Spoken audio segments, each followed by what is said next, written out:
Ce n'est plus un secret pour personne. La Russie est militairement présente en Centrafrique.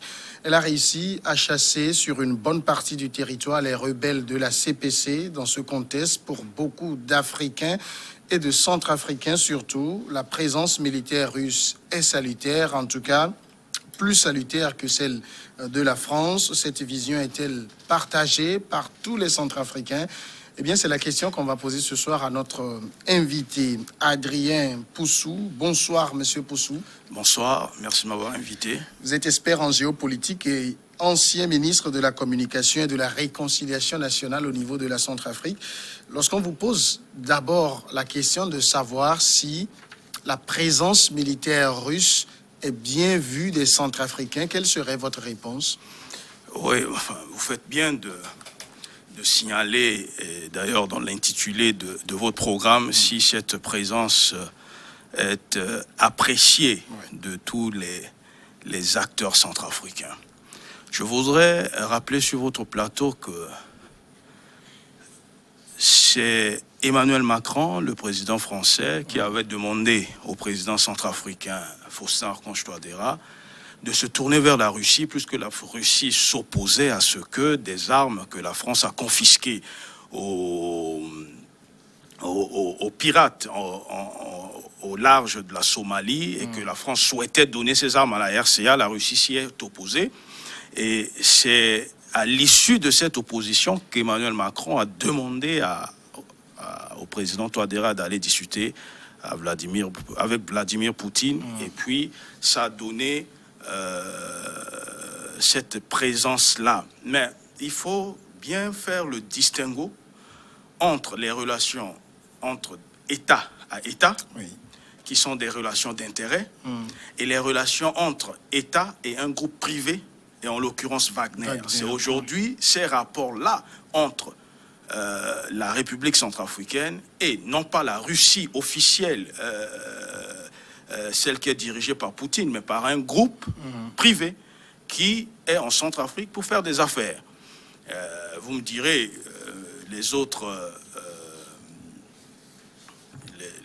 partenaires ou les autres groupes privés, quand ils viennent dans nos territoires, dans nos pays, ils viennent pour faire des affaires. Mais il y a des règles à respecter lorsqu'on veut faire des affaires. Nous sommes un pays enclavé. Nous ne pouvons pas faire l'économie de la diversification de notre partenariat. On doit intensifier la diplomatie, aller discuter, conclure des partenariats bilatéraux, multilatéraux et autres. Parce que je vous rappelle également que plus de la moitié des recettes budgétaires de notre pays provient de l'aide extérieure.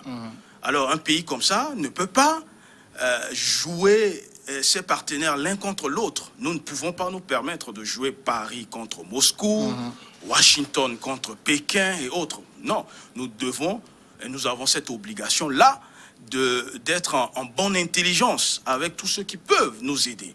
Alors, pour répondre de façon spécifique à votre question, est-ce que la présence russe en République centrafricaine est partagée ou appréciée par l'ensemble des Centrafricains? Je vous dirais que la présence de Wagner en République centrafricaine pose un certain nombre de problèmes et peut-être qu'on va y revenir. Alors vous parlez de Wagner et donc pour vous ce n'est pas la Russie officielle qui est là, ce que dément bien sûr le pouvoir de Faustin Archange Touadéra qui dit qu'il est en partenariat avec le ministère russe de la Défense. Il y a, il faut le préciser, un accord de défense qui a été signé entre la République centrafricaine et la Russie.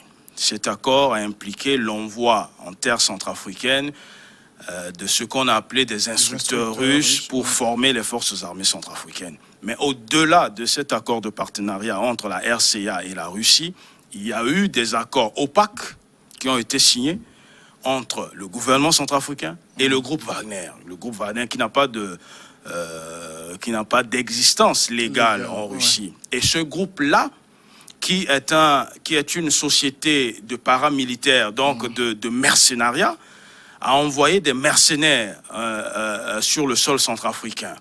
Et ces mercenaires-là, aujourd'hui, se livrent à un certain nombre d'exactions sur la population civile. Souvenez-vous du rapport des experts indépendants des Nations Unies, qui, il y a 2 mois, pointait justement ces cas d'exactions et autres massacres de population civile. Il y a, et c'est important de le préciser, il y a un accord qui a été signé avec la Russie officielle qui a permis l'envoi de quelques nombres d'instructeurs, et il y a un accord qui, au lieu de passer par l'Assemblée nationale comme l'exige par la loi, n'est pas passé par l'Assemblée nationale, qui implique seulement une partie du gouvernement et le groupe Wagner, qui a permis l'envoi des mercenaires. Ces mercenaires, on dit mercenaires russes, mais en réalité, ce ne sont pas que des mercenaires russes. Il y a des Syriens, des Ukrainiens, des Libyens parmi ces gens-là. Et comme tout mercenaire, il souffre à celui qui paye le mieux. Et aujourd'hui, il y a des témoignages à foison qui pointent les exactions que ces mercenaires-là commettent sur le terrain. Le dernier acte en date, c'est la violation du territoire tchadien par ces mercenaires. Ils sont allés, ils ont tué des soldats tchadiens. Ça a créé un incident diplomatique avec ce pays frère-là, ce qui a obligé le gouvernement centrafricain d'envoyer une délégation au Tchad. Et vous avez suivi avec moi que la délégation centrafricaine qui a été envoyée au Tchad a condamné la violation du territoire tchadien et a condamné, ils ont parlé d'un incident malheureux, mais en fait c'est un drame puisqu'il y a eu mort d'homme et une seule personne de décédée, un drame. Je n'ai jamais vu de toute mon existence un gouvernement condamner les actes de son armée, puisque le chef de l'État est censé être le chef suprême des armées, c'est lui qui donne l'ordre. Or, en l'occurrence, le président Touadéra a été informé par les canaux que nous connaissons, donc par la voie de presse. Il y a d'abord eu les incidents avant qu'il ne soit informé, ce qui pose problème. Or, c'est Wagner, ce sont les Russes qui ont violé le territoire, le territoire tchadien. Si vous me posez la question, pourquoi est-ce qu'ils ont agi de la sorte, je vous dirais, c'est justement pour faire en sorte que le président Touadéra devienne une sorte d'otage, d'obligé. Ils veulent l'isoler, le couper, comme ça, des rapports, des relations avec un certain nombre de pays voisins, un certain nombre de partenaires, notamment la France. Peut-être justement, vous anticipez sur la question suivante que j'allais vous poser, parce que Emmanuel Macron, qui s'exprimait il y a quelques jours dans le JDD, le journal de dimanche, a eu la phrase, je cite, « Le président Touadéra est otage ». Il a employé le terme « otage », ce que je retrouve dans vos propos. Je ne suis pas loin de penser la même chose. Je suis pas loin de penser la même chose. Et puis, vous avez remarqué que les conséquences, ou si vous voulez, la conséquence de cette déclaration d'Emmanuel Macron a consisté à la suspension de l'aide budgétaire de la France à notre pays. Or, cette aide budgétaire est indispensable. On parle de 20 millions d'euros, si je ne m'abuse. On parle de 20 millions d'euros, mais en réalité, c'est beaucoup plus que cela. Si mes chiffres sont bons, le budget 2021 de la République centrafricaine est estimé à 280 milliards à peu près. Et puis, ce budget-là, on prévoit les recettes propres de l'ordre de 130 milliards de dollars, de francs CFA. Et puis le reste provient de l'aide extérieure, donc 150 milliards à peu près.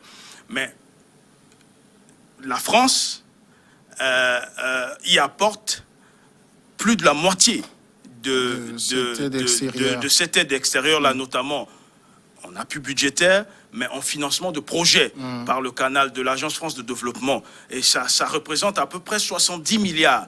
Donc, même si la France dit qu'elle a suspendu cette aide-là plus que l'aide budgétaire, vous le savez mieux que moi, c'est un don qu'on donne. Et la suspension de cette aide budgétaire va creuser le déficit des finances publiques de notre pays et va nous mettre en porte-à-faux avec les institutions de Bretton Woods. Alors, on rentre là dans une zone de turbulence. Et puis, ce n'est pas la Russie qui viendra combler le gap qui reste. Alors, la Russie, elle est intervenue quand même dans votre pays parce qu'il y avait une situation sécuritaire très délétère. On a vu, on a encore en mémoire ces images d'Antibalaka, de Seleka. Après tout, c'est devenu des groupes rebelles éparses un peu partout sur le territoire, jusqu'à tout récemment la constitution de la CPC qui a mis à mal le processus électoral. Il fallait quand même quelqu'un pour faire le job, et ça a été la Russie. Ça, c'est une vision assez simpliste de la situation de notre pays. Le président Touadéra a été élu en 2016, justement, pour ramener la paix, la sécurité, la quiétude au Centrafricain. C'était l'une de ses priorités. Oui. Une fois installé à la tête du pays, toute affaire cessante, c'est aux siens et exclusivement aux siens que le président de la République a pensé. Quand vous parlez des siens, vous pensez à son groupe ethnique, c'est ça? Absolument, à son clan politique. C'est à eux qu'il a pensé distribuer le beefsteak républicain. Et il a oublié cette promesse-là, puisqu'il nous disait que il n'allait pas faire la guerre, que sa politique de la main tendue était la bonne. Or, il se trouve que ceux qui ont pris les armes en 2013 notamment, avaient des revendications spécifiques, notamment l'abandon de leur région dans le septentrion centrafricain. Et puis, ils ont fait la guerre, ils ont accédé à un moment donné au pouvoir. Après, ils en ont été chassés. Donc, ça veut dire que les revendications qui étaient les leurs, comment dire, n'avaient plus lieu d'être. Alors, la priorité de Touadéra devait, à mon avis, était de ramener, en tout cas, la paix et la sécurité, donc en faisant la guerre. Et puis, cela, je le lui ai dit au président Touadéra, qu'il ne pouvait pas faire l'économie d'une confrontation armée pour amener la paix. Ce qui n'a pas fait. Il a préféré dialoguer, négocier avec les groupes armés. Il leur a permis de pousser comme des champignons après une pluie diluvienne. Oui. Et puis ces gens se sont réarmés et sont devenus forts. Le président Touadéra est même allé à Khartoum conclure un accord dit de paix avec ces gens-là, mais qui en réalité était un accord pour garantir sa réélection en 2020. Et lorsque il a compris que finalement ces gens n'ont aucune parole et que ce sont véritablement de mercenaires étrangers, parce que la plupart des chefs rebelles, quand on dit chefs rebelles centrafricains, sont des étrangers, des Nigérians, des Tchadiens, des Soudanais et autres. Ce sont ceux-là qui ont coalisé pour mettre en place, à l'exception du président Bozizé, qui est à la tête de la CPC aujourd'hui, c'est les anciens alliés de Touadéra qui constituent véritablement l'épine dorsale de la CPC. Donc, la Russie, pour revenir à votre question, puisque j'ai fait toute cette digression pour vous permettre de comprendre véritablement la situation, la Russie n'a pas vocation à faire la guerre pour amener la paix et la sécurité dans notre pays. Il appartient aux autorités centrafricaines de définir une politique sécuritaire claire, nette, précise, avec des objectifs, et puis de doter les forces armées centrafricaines des moyens adéquats pour faire la guerre afin de ramener la paix et la sécurité aux Centrafricains. Ce n'est même pas à Washington ou à Paris de ramener la paix dans notre pays. C'est à nous, autres Centrafricains, de faire ce qui est en notre pouvoir, de faire le nécessaire pour sécuriser nos frontières et sécuriser nos compatriotes. Mais cela passe forcément par des accords de coopération militaire. Nous sommes dans le cadre de la CEMAC, de la CEAC, de l'Union africaine. Il y a des forces. On connaît aussi les faiblesses des institutions ou des instances sous-régionales africaines. On les connaît. on les connaît. Je suis bien d'accord avec vous. Mais lorsque votre maison brûle, vous n'allez pas dans un autre quartier chercher les gens pour venir éteindre le feu. Vous commencez d'abord par vos voisins. Hein? Ce sont vos voisins qui viennent au secours. Et puis, le tout militaire ne peut prospérer. Il faudrait des actions diplomatiques. Et ces actions diplomatiques-là passent nécessairement par ses voisins, puisque ces groupes armés ont leur arrière-base dans les pays limitrophes de notre pays. Donc il faut impliquer. L'histoire et la géographie nous imposent d'impliquer nos voisins tels que le Tchad, le Soudan, le Congo dans le règlement du conflit centrafricain. Il fallait commencer par là, par ces gens-là, pour solliciter leur aide afin de ramener la sécurité en Centrafrique. Mais quel que soit le cas, est-ce qu'aujourd'hui les résultats ne sont pas palpables? On a, à un moment donné, on disait qu'il y avait que 20% du territoire qui était sous contrôle des autorités. Aujourd'hui, ce pourcentage, on l'estime peut-être à 60-70% de contrôle des autorités. C'est un résultat en trompe-l'œil, parce qu'il n'y a jamais eu de combat entre la CPC et ces mercenaires russes. Là, chaque fois que les mercenaires de Wagner arrivaient sur le théâtre d'opération, les rebelles se retiraient avec armes et bagages, de sorte qu'il n'y a jamais eu de combat, de sorte qu'il n'y a jamais eu de prisonniers de guerre, parce que quand il y a une guerre, il y a forcément des prisonniers de guerre, il y a forcément un bilan de morts et autres. Il n'y en a jamais eu. Ces gens se sont retirés quelque part. Dans quelle intention? Là est la question. Est-ce que ils se sont retirés pour mieux s'organiser et revenir en position de force? Est-ce que ils sont quelque part planqués, comme ça, tapis dans l'ombre, et qu'ils constituent, puisque en réalité, la menace demeure, puisqu'on ne les a pas neutralisés. Donc, dire que 60%, 70% du territoire centrafricain serait revenu dans le giron du pouvoir central, à mon avis, est un abus de langage. Alors, il y a les dernières actualités, vous l'avez rappelé tantôt, la France qui a suspendu son aide budgétaire, qui a fait rappeler également des coopérants militaires. Tout cela, c'est parce que la Russie gagne du terrain. Au-delà de tout, est-ce que votre pays n'est pas aussi, j'ai envie de dire, victime d'une guerre géopolitique? Le troisième conflit mondial n'aura pas lieu dans notre pays. Et puis, c'est pas en Centrafrique que ces puissances-là, notamment la Russie et la France, vont s'y affronter. Moi, je comprends parfaitement la position de la France. Si Paris a rappelé ses experts militaires et a suspendu, je dis, et la sémantique a son importance. La Russie a suspendu, elle n'a pas annulé. Enfin, la France a suspendu, elle n'a pas annulé complètement son aide budgétaire à notre pays. Si on en est arrivé là, c'est par exaspération. Et puis la République centrafricaine est responsable de la situation. Je veux insister là-dessus parce que ce sont les proches du président Touadéra, notamment les membres de son parti, qui ont organisé une campagne violente contre la France avec l'aide de la Russie. Ils ont organisé des manifestations, pas seulement contre la France, mais aussi contre les organisations internationales, notamment la MINUSCA, la CEAC, la CEMAC. Tout cela a contribué à créer une ambiance délétère dans le pays. Je vous disais tout au début de cette émission que nous, Centrafricains, sommes obligés de collaborer, de coopérer avec toutes les nations qui voudront bien nous aider. On ne peut pas, comme ça, sans nuance, avoir une vision binaire.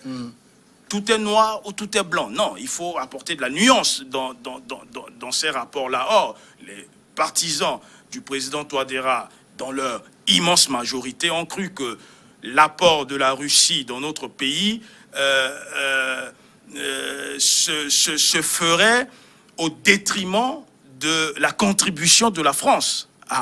Non, on peut être en rapport avec toutes les nations. Vous pensez que la France et la Russie auraient bien pu cohabiter en Centrafrique? Absolument. S'il n'y avait pas eu cette campagne-là comme ça malsaine de désinformation, de haine qu'on a organisée contre la France. Bah non, les deux pays n'ont pas réussi à le faire en Syrie. Pourquoi le ferait-elle en Centrafrique? Il y a des intérêts pour chacun de ces pays à défendre aussi. Les intérêts sont différents. Les intérêts en Syrie ne sont pas les mêmes que les intérêts en République centrafricaine. Et puis, la France reste et demeure un partenaire traditionnel de la République centrafricaine. Mais dont le partenariat est remis en cause, non pas seulement en Centrafrique, mais dans beaucoup d'autres pays, vous le savez également. Comparaison n'est pas raison. C'est pas parce que... Il y a une jeunesse africaine aujourd'hui qui s'exaspère aussi de cette présence française qui ne prouve rien de positif. Là, vous abordez un autre aspect de la question. Il ne faut pas profiter de ce sentiment anti-français qui gagne la rue ou les rues africaines pour généraliser. Ce n'est pas parce que ailleurs la France est vilipendée ou que une partie de cette jeunesse-là vitupère contre la France qu'à l'intérieur de notre pays, puisqu'on parle de la République centrafricaine, on devait aussi jeter le bébé avec l'eau du bain. Nous savons que dans nos rapports avec la France, il y a un certain nombre de points qu'il faut revoir. Il y a un certain nombre de faits comme ça qui n'ont plus lieu d'être au XXIe siècle. Mais cela doit se passer dans un cadre, je dirais, formel de diplomatie. On s'assoit et on discute pour voir ce qui est meilleur pour notre pays. Puisqu'en fait, finalement, les rapports entre États ne sont que des rapports d'intérêt. Oui. Ce ne sont pas des rapports de sentiments, encore moins de passion. Il n'y a pas de passion dans les relations internationales. Et c'est l'erreur que une partie des gens qui sont au pouvoir chez nous ont commis. Moi, j'ai eu à le dire sur un autre plateau que le président Touadéra s'est laissé déborder sur son côté par son aile dure. Cette aile dure-là composée pour la majorité des gens dont le cursus scolaire est embryonnaire et qui n'ont pas forcément ces subtilités-là, qui ne connaissent pas ou qui ne maîtrisent pas les subtilités dans les relations internationales et qui pensent que une fois que Moscou est arrivé quelque part, il faut y chasser Paris. Mais je répète, on peut coopérer avec la Russie, avec les États-Unis, avec la Chine, avec la France et avec un certain nombre de pays. Ce ne sont pas les autorités centrafricaines qui ont demandé aux Français de rappeler les coopérants militaires ou de suspendre l'aide budgétaire. Mais le comportement des autorités centrafricaines ont amené Paris à suspendre, puisque je ne peux pas vous donner mon argent et avec cet argent-là, vous prenez une partie, vous payez des mercenaires avec, et une partie, vous financez une campagne de dénigrement contre moi. Il faut qu'on soit logique. On ne peut pas demander l'impossible à la France non plus. C'est pour ça que je dis les autorités centrafricaines seraient mieux inspirées de renouer les contacts avec la France, de discuter, plus que cette aide-là, cet appui budgétaire est suspendu. Et si l'on en croit l'ambassadeur de France à Bangui, c'est suspendu parce que pour des problèmes de communication entre les États, parce qu'il y a des problèmes politiques et autres. Donc, il faut discuter et voir ce qui est meilleur pour chaque partie et puis reprendre les relations. Parce qu'il s'agit de rapports de force aujourd'hui. Les rapports de force sont en notre défaveur. Voyez-vous, nous dépendons en grande partie, si ce n'est exclusivement de l'aide extérieure. Nous n'allons pas commencer à nous couper de cette aide extérieure, d'autant que Paris est dans un certain nombre d'organismes internationaux. La France est au sein du FMI, de la Banque mondiale, est aux Nations Unies et tout, à l'Union européenne. L'Union européenne est le premier bailleur de fonds de notre pays. Donc on ne peut pas se couper comme ça de la France parce que la Russie, à moins de fabriquer de la fausse monnaie et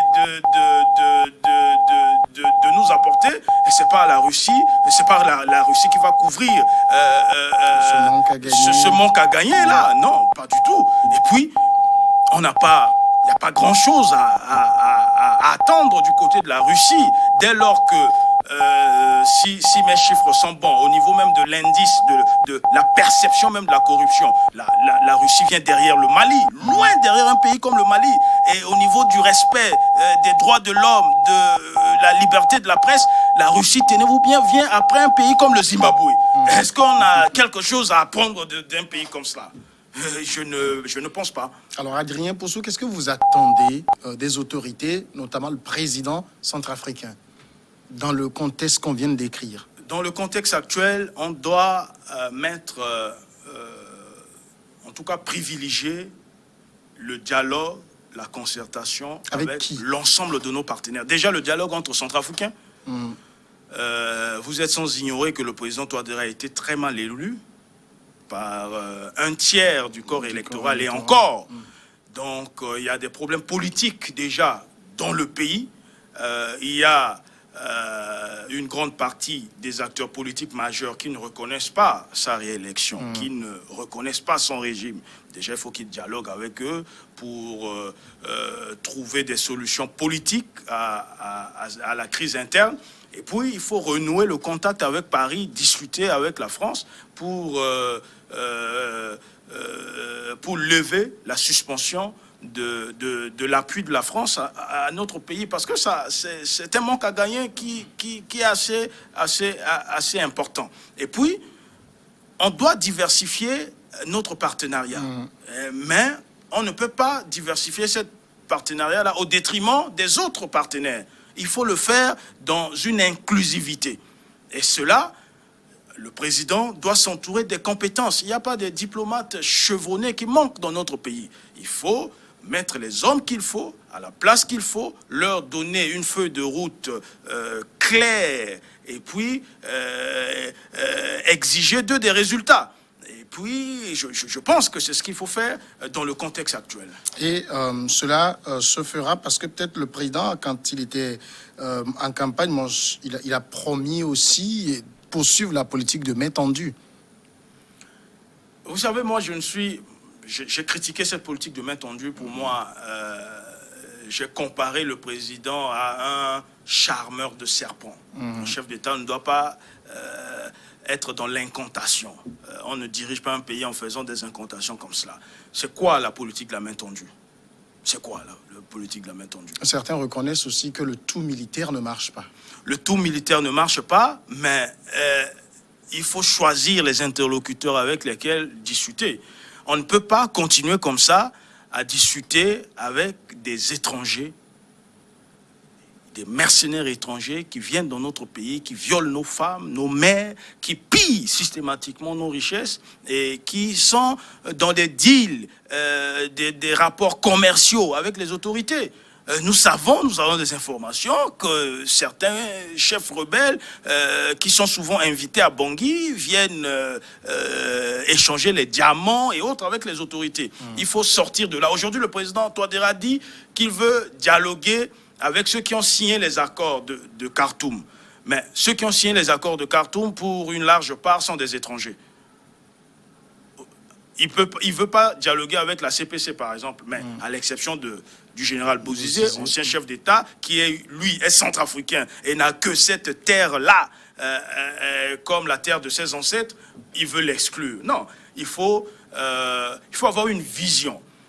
Le tout militaire ne réglera pas nos problèmes, mais penser qu'on ne pourra, comme ça, comme un charmeur de serpents, parce qu'on a dialogué ou tendu la main à ces groupes armés-là, ramener la paix, est une illusion.